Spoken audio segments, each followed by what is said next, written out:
This is the concierge, sir.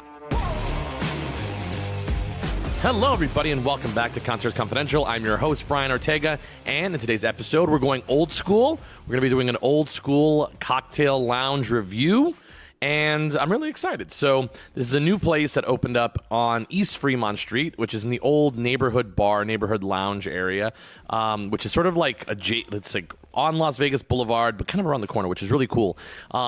This whole spot, I think, is really geared towards I don't want to just say locals, but I think it's a local spot that I think is fun because tourists are going to be able to experience it and are able to discover it in sort of like a populated area. Because the thing is, like, a lot of the cool lounges that have been opening up have all kind of been concentrated in the Arts District, which I know we all like to think that, like, our influence will make people who are visiting from, you know, Iowa or Texas are going to want to venture off of the Strip or Fremont. But to be honest, just knowing how, you know, travelers travel in Las Vegas, it's really hard to do that. If you don't have a car, then you have to Uber these places.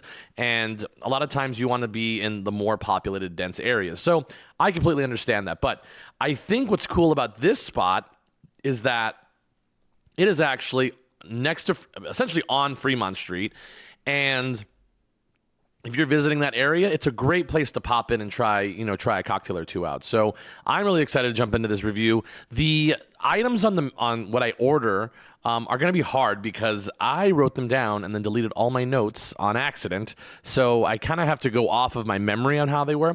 And it's funny because they don't have a menu. So that's always the fun bit about this particular bar. So it's called White Whale, located on Fremont Street and Las Vegas Boulevard. And we're going to be diving into that coming up next, which I think adds like a touch of class when they're wearing the purple jackets. You're like, oh, security guard. Also, it's helpful to point out. But also just when you walk through it, it has sort of like these overhangs, like these false... Okay, guys, so let's go ahead and dive into it. So the White Whale Cocktail Bar, which is kind of funny how I figured out what it was, because I was just typing in bars in Las Vegas, and I don't even know how it came up. I might have seen it on somebody else's Instagram. Sorry, I can't give you guys credit because I forgot. But I was kind of just searching it, and I was like, this is cool. I really like sort of like the idea behind it, which is something similar to what I had when I went to San Diego.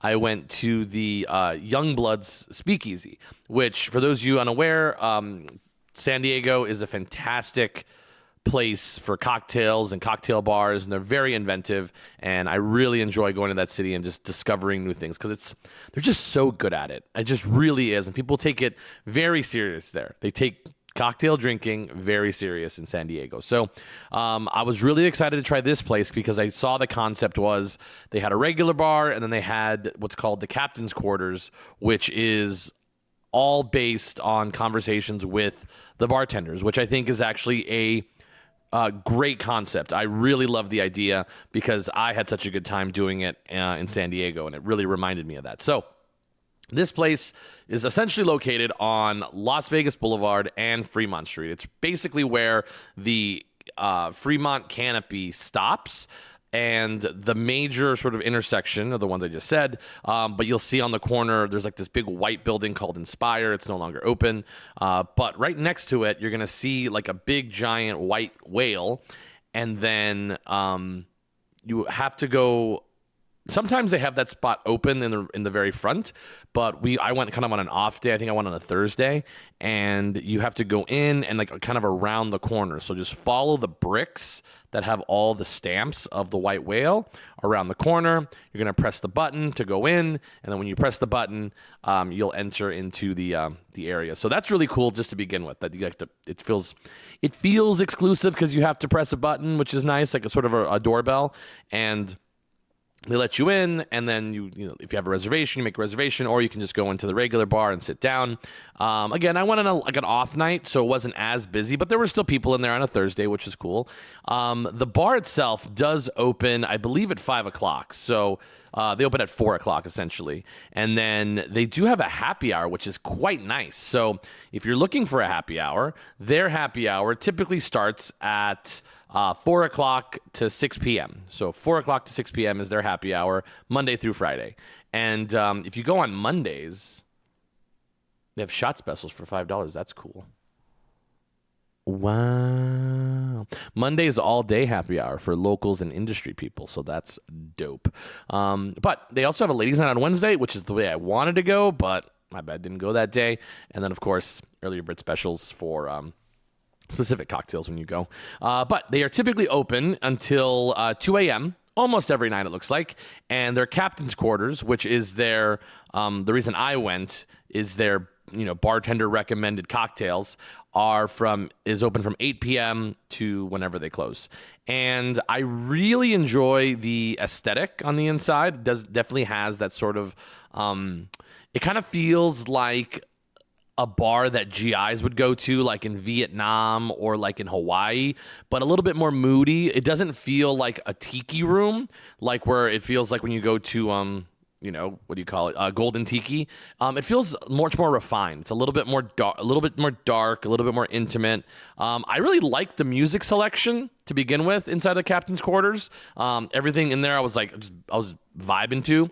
But we'll get to sort of the vibes in there in a second. But in the regular bar, really great for mid-level groups. So I would say like between 2 to 4 people, I think, is great. 6 is maybe a little bit much for this particular room because there's not lots of.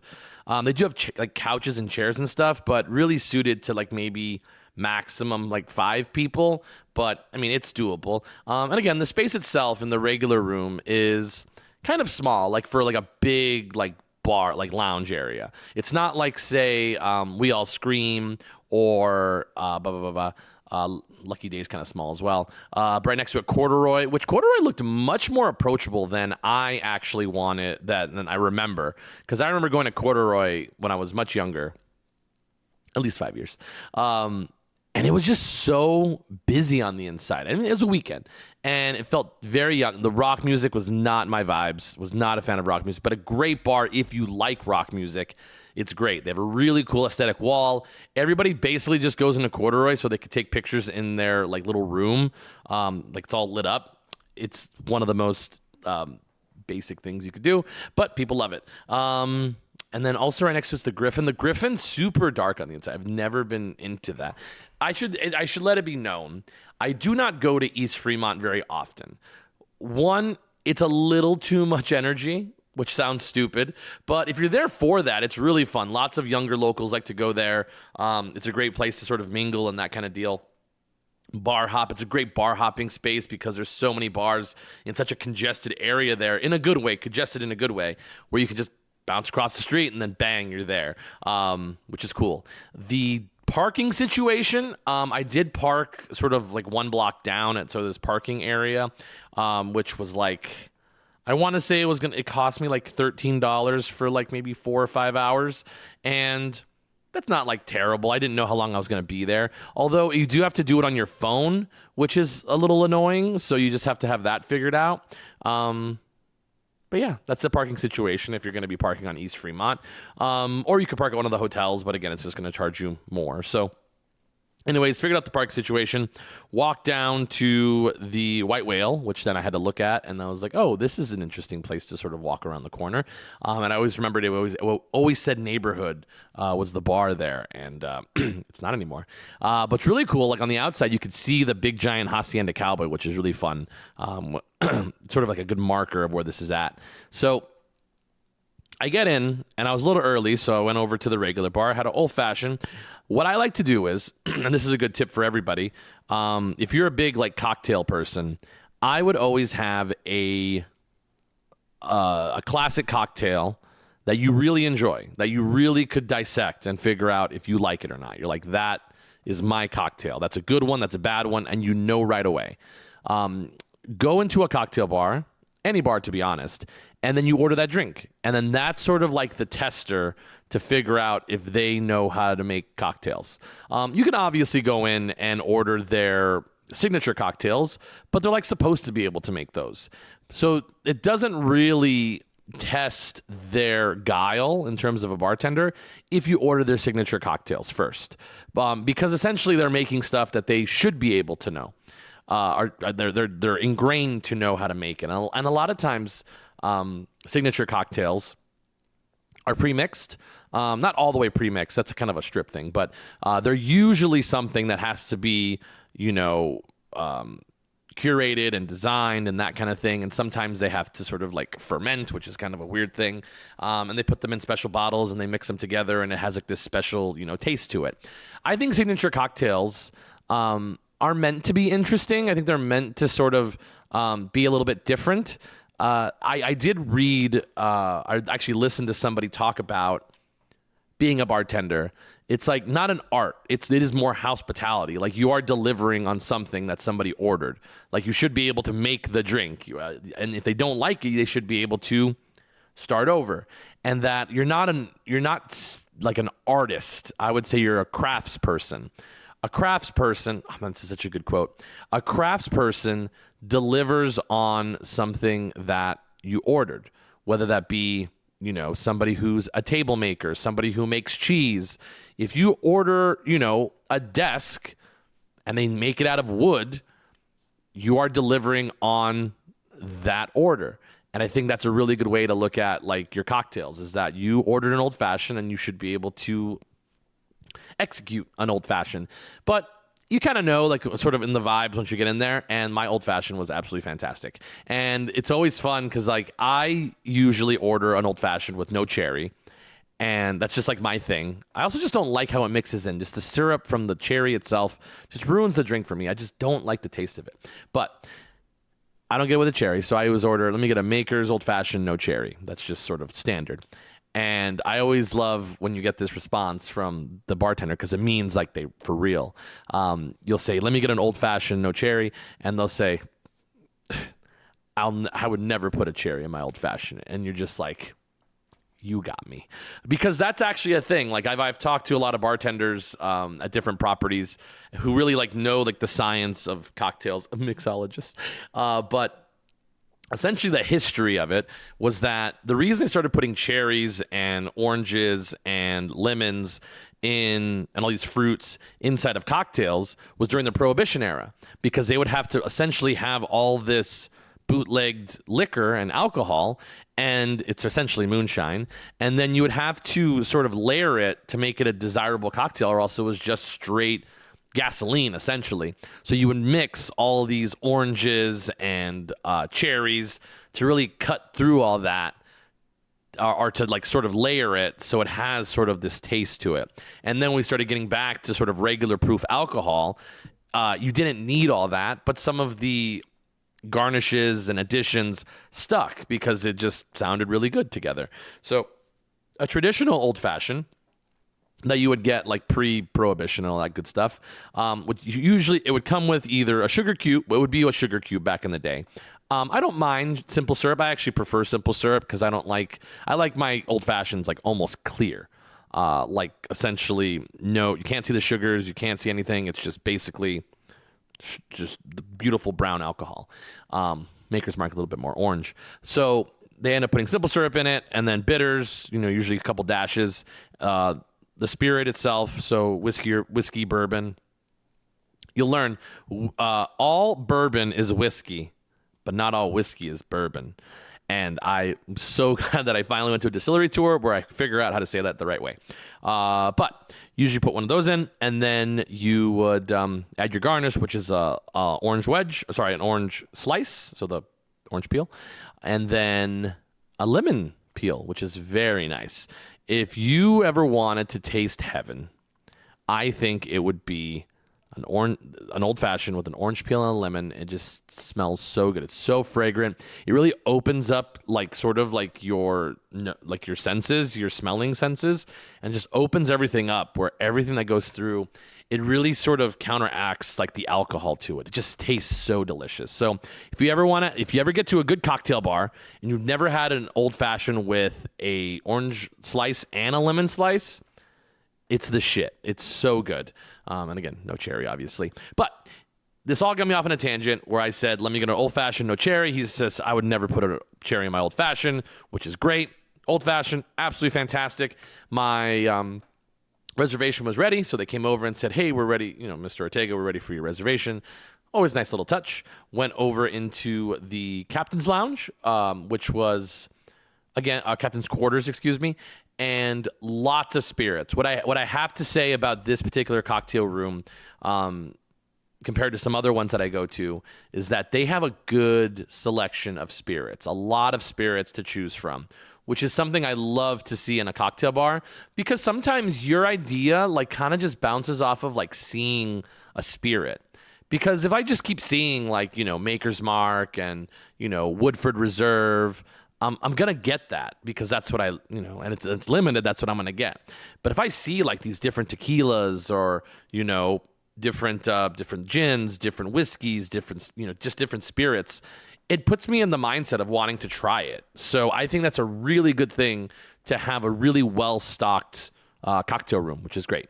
So getting to the reason I wanted to go to Captain's Quarters is that Captain's Quarters does your drink based on the conversation you have with your bartender, which is a great idea. I think a really important thing to know when you go to one of these bars or these cocktail rooms is that you might get something you don't like. It is very possible that that's going to happen. Happens all the time. But it's really important to know your palate, to know kind of what spirits you like, and try to be like pretty focused. I'm pretty tough because I go in and I'm like, just throw anything at the wall and I'll try it. So that's kind of nice. Also, when you do this long enough, go to cocktail rooms long enough and hear people order, you start hearing like variations of cocktails you've heard of or seen other places and know like whether you like it or not, which is kind of funny. And some of them have like little tricks as well. So I ended up getting what did I get? Because I had an old fashioned already, and then I ended up going with a tequila based cocktail, which was essentially, it was served in a coupe glass, which is quite delicious. And I'm actually like going through the video right now to see what it looks like. So it actually had like a little bit of ginger in it, and then the tequila served in a coupe glass with sugar on the side. And it definitely was spirit forward, which is quite good. But it was really good like for a tequila based drink. I'm not a huge fan of ginger, so the cocktail itself was not like my absolute favorite, but I think it was actually really fun to try it out and just sort of see where their head was at on that day, which was really fun. But actually, before I get into this, I think it'd be really fun to kind of explain what you need to know when you go to a cocktail room like this. So when you go to a cocktail room where they do this type of, interaction, it's not just based on the spirit. I mean, if you don't like something, like I do not like mezcal, like I just can't get over the taste of it. You can't change mezcal. You can't change the constructs of mezcal. So it's going to have some type of smoke flavor at some point. That's just the basis of mezcal. So I tell them right away, it's like, I don't like mezcal. I don't like espresso martinis. And then I'm not a huge fan of vermouth. That's like a big thing for me. Although I'm kind of getting through that. That's like something I've kind of figured out is just I was getting the wrong thing. So if there's a spirit you absolutely just disgust, don't get it. If you don't like tequila, then don't get tequila. Say, I don't like tequila. Although tequila has lots of different things you can do with it, but it's a very distinctive taste. I totally get it. But then you want to get into your other profiles. It's like, oh, I really like vanilla. I really enjoy, pineapple. I like bananas. I also, I like all these different flavors. I like cherries. I like something, citrusy. These are like really important words to know because they help narrow down for cocktail bartenders what kind of cocktail to make you, which is really cool. So sometimes you could say like your mood, you're like, oh, it's like really cold outside. I want something like a little bit warm, something maybe, that's going to warm me up on the inside. And that actually is very helpful for bartenders to figure out what to make. I mean, they can't read your mind, obviously, but we're trying to sort of get an idea of where your palate is at the moment. And again, it takes time. I would say you have to be open-minded when you go to a cocktail room. I went to the Youngbloods cocktail room in San Diego, which is essentially a speakeasy inside of a speakeasy, which is sick. And what... Oh, man, I forgot what I was going to say. But what I really, really thought was interesting is sort of how they figured it out. And I'm actually kind of mad that I didn't get something more unique. Like, I went and he gave me it was 3 courses. They gave me an old fashioned. I was like, I've had like a million old fashions. And it was, unique however he made it, and it was layered and it was more, fruity, which is very interesting. But I would have liked to try something a little bit different. But I remember what I was going to say now. Youngblood's cocktail room. There was a guy who went in there with his girlfriend or wife, and then I was kind of overhearing their conversation, and he said, "Oh, well, I usually just drink old fashions, or usually I just drink a beer." Well, that's really hard to do in a cocktail room because like their whole like shtick is that they can make any cocktail. So you have to be a little bit open-minded, understand what you like, and when you go in there. But all these things are important. Even when you go to regular bars that looks like it's like an above tier cocktail room, you can go off book with them too. Like make sure it's not super busy. Like don't go in a busy bar and be like, "Oh, make me something." It's really important to be able to describe like, yes, I like martinis, or I really, really like, pina coladas, or they probably won't make you pina colada, but, those help because it gets us sort of a roadmap. So descripting things is very, very important. So I know this is sort of like a bigger overarching thing other than just white whale, but it helps to know that going in. So we ended up talking about it, ended up with this tequila-based cocktail, which is quite good. Really liked it. And then because I want to try stuff for content, because it's the name of the game, I ended up getting this tiki drink where I legit just said, "Hey, can you make any cocktails using those glasses?" Essentially, they had like an owl. They had, like this flamingo. They had a panda. And I really just wanted it for the video. But it was a really fun way to try a tiki-based drink while also getting a really good video out of it. So it was really fun to see him mix it up. It was a specific rum that also was mixed with it was a specific rum mixed with, it was Cuban. It was a Cuban-based rum that was so delicious that went in it. It was, I can't even remember what it was. It's so good. Again, I was really like in it when I was doing it, but I'll put up the video. Make sure you go check out the video, which is on Concerts Confidential _LV, our Instagram page, and at Keys to Vegas, which is on our TikTok, and you'll be able to see of what I'm explaining up on the video. So make sure you go check that out. So it ended up being really like almost like a fruit punch, and it was so tasty, and it had like this crushed ice on top of it. It really had like this cherry fruit punch flavor, which was so tasty, and you could barely taste the rum. It was it was very sugary, but that's essentially what you're expecting when you drink a tiki drink. Any tiki drink is going to be a lot of more sugar than usual. So you have to know that. So that's important. So it was really, really good. And the really cool thing about a lot of the cocktails at this bar, they're very, very approachable in terms of pricing. They are only like between $15 and $20. And again, it depends on, which cocktails you get and such, and what spirits, obviously. But most of them are about $15. But that's very, very approachable when it comes to being a cocktail room. That's, I've paid for cocktails on the Strip that were, $25 and $30. So I don't like doing that. But that's two drinks for the price of one, essentially, if you're getting a $30 drink, which I don't get $30 drinks. They're usually around $24. But you get two drinks for the price of one when you go to Fremont. It's not bad. But yeah, this place, very approachable cocktails. I actually wasn't, nothing popped out at me like when I looked at their regular menu. Let's see. Yeah, because it also was all very interesting. They had a lot of tequila stuff, but they sort of space it out in terms of specialty cocktails being light and bright, which is nice, stirred and boozy, which is also good, and then they also have like beer seltzers, all that other good stuff. They also have frozen cocktails, which that's really interesting. That's nice. Look at that. But yeah, so I do like that they separated into light and bright and stirred and boozy, because that is actually how you would want to describe stuff when you're also ordering drinks. You want something a little bit more chill, or do you want something a little bit more alcohol facing or alcohol forward, which that's usually kind of where I fall in, which honestly, guys, is sometimes more boring because they usually don't have the fun looking drinks in them, obviously. So the first bartender was absolutely fantastic. I'm really sad that I forgot his name. He was so good, but again, it was in my notes, and then I just couldn't remember what it was. So sorry. But then I did have the owner of the property, and he came in, and he was the last bartender that I dealt with, and he was absolutely phenomenal. He was really, really knowledgeable of his his cocktails, which is obviously you need that. But it just makes a lot. It just actually adds a lot when you have somebody. And this is what I love about cocktail bartenders is that they are so good at describing their product more than anything else I've ever seen. Like you get a waiter who'll be able to describe kind of what's going on, but a bartender is a like I said, a real craftsperson that understands his booze, obviously, but understands what goes with what. It has this type of flavor, and also being open is a really important thing when you're going to cocktail bars.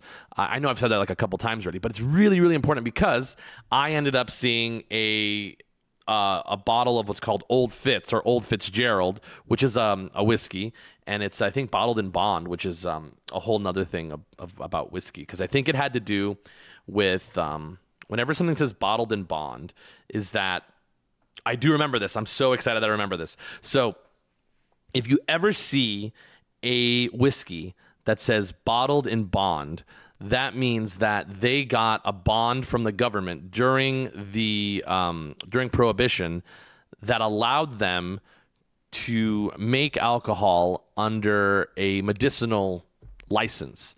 So like you would have to go get, a doctor's note, and then you would get whiskey. And when I'm so happy that I remember that. It's so cool. But it's kind of fun. I think I just remember that on the bottle. It says bottled bond. But I had it one time before, and it was really good. I had like an old fashioned, and I said, you know what? I want to have that I want to try that spirit again. Like it is really good. It's very high, it's high proof. It's like 100. It's 100 proof, which is quite a lot. But he did make it. He's like, do you like Negronis? And I was like, I kind of don't like Negronis because I have, yada yada yada. And I said, you know what? Let's do it. Let's try it out. So he made, I did write this one down because I wanted to remember it. This was the Green Point, which very much looks like an old fashioned, but it does have, what goes in Negroni? Is it vermouth? I believe it has vermouth in it as well, but it came out so delicious. It went down so well, very smooth. It really cut out the heat in the back, and it was so delicious. So I would say this is definitely a place. I would say that this is a good place to go. I would say White Whale is a really good place to go, like on a date. And if you really want to like showcase your stuff and your knowledge of spirits and cocktails, or if you have maybe like, this is going to sort of sound counteractive. If you have like a pickier date when it comes to spirits, or they're just like kind of don't know what they like, this is also a good spot. Because usually people who don't know what they like are just indecisive, maybe, or they just like being told what to drink, which is also fun. But going back to a lot of dates that I saw everybody there was on a date except me, but it's okay. But it was funny because there was a couple next to me, and they're like, "Oh, like make us something," and he's like, "This is the King Kong, or this is the something Kong, anything that has the name King Kong or Kong in it." Banana Kong, it's all going to taste like banana. It's usually like a banana-based whiskey or something that has banana in it. And I found out I do not like banana. I don't like banana, the flavor, obviously, in my spirits. So it's very overpowering, but it's a very strong drink in terms of like the senses. It's like banana, banana, banana. And I'm obviously more a spirit-forward drinker. So glad she liked it, though. So that's really important. But I would say going to a bar like this, one of you has to have an idea of spirits. I would say if two of you go in here and like zero idea, then you're probably not going to get the most out of this experience. But I think if you go to the regular bar side, it's good. I would also say, just sort of doing this conversation, that it is a really good idea to, it's sort of to like pace out your drinking, is to try something familiar at the beginning of the occasion, and as you've kind of loosened up, your body to it, you've kind of opened up the inhibitions, if you will, you become a little bit more adventurous to try unique and different cocktails. I find that very helpful for me, is that I like to start with like an old fashioned, kind of get my body acclimated to what's about to happen, kind of know like it's familiar. And then as you start drinking more, to get a little bit more adventurous on the back end. That's just my tip. If you're going to be drinking, let's just say 3 drinks in a night, or 3 drinks in this experience, you kind of want the middle and last one to be the unique one. Sometimes it just sort of is not fun, but at the end when it's not good. But I think you're going to be more adventurous sort of somewhere in the middle. I would definitely say like your second drink should be the really, really fun one. And the last one could be something a little bit more familial, which is very nice. So, I had a couple drinks that night, so it was really, really good. But yeah, I really like this place. I think you guys should definitely check it out, especially if you're on Fremont Street. It's a great option along with all the other stuff around there. Because a lot of the other stuff down there, like Commonwealth is really fun. I think it's still open. It was closed the night that I went. They might only be open the weekends. But also the Corduroy is a great time for a party. Let's All Scream is for people way younger than me. It's fine. Lucky Day, which is across the way, is a like tequila bar, and I love tequila bars. Tequila bars always have like the best vibes. It just feels like so familiar and so unique at the same time. And then they also have the Mushroom something. I don't know. It's just it used to be a different place. Sorry, I couldn't remember your name. Mushroom Club or something. I don't even know what it is. And of course, all of the rest of Fremont Street. But they have that space is really sort of developed down there, and I really like that they've done a good job on it. But I would say this is a really fun place. If you really want to go like party, probably hit the weekends. Because if you go during the week, I would say this bar is a little bit more hit or miss. But I think it'd be really fun to maybe go on the weekends to see how it gets inside. Oh, my one critique about this place is that I thought the prices were great. I thought all the bartenders were very, very knowledgeable of all their cocktails. Not a weak link in the bartending staff. Really, really, really, really fabulous. I would say for a bar where you have to talk to the bartender, the music was a little bit loud. And I liked the music, and it was cool. Music selection, great. The only one I have music selection problems with is Nocturno, where they're like deep cuts on the album. But other than that, I can't say anything because they are James Beard finalists, so good for them.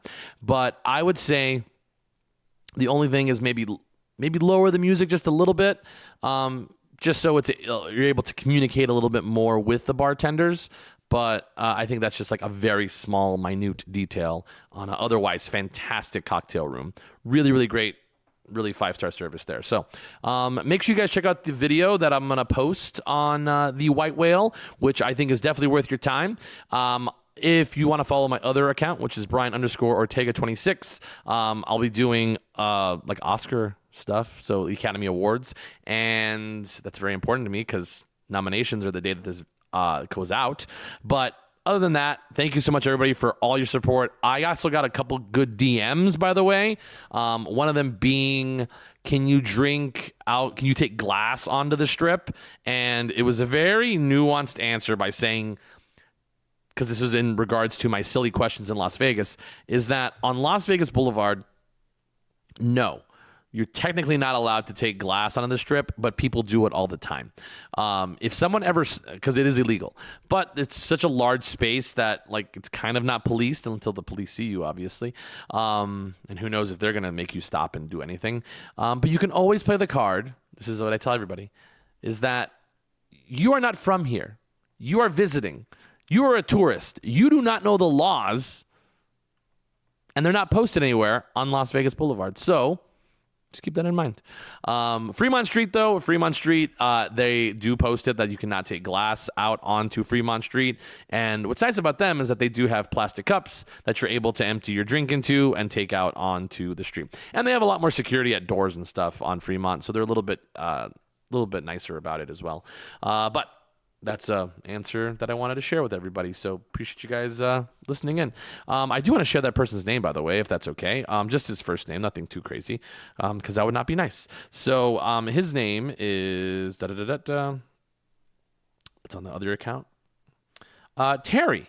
Thank you, Terry. And you've been listening for a long time, man. I really appreciate it and asking all the questions. And I try to answer them as much as possible, although, sometimes they're very detailed. But really appreciate it, guys. Thank you so much for listening. Hopefully, guys see you next time. I will be doing, and I'm really excited to do another review because it was a very big day of experiences. I tried Carbone Riviera at the bar, and I have to say, after eating there, I got very excited about food and restaurants in Las Vegas. So that's always nice. So thanks again, everybody. Really appreciate it. Have a good rest of your week. Thanks again. If you see me out in town, come up and say hello. But remember, keep it confidential.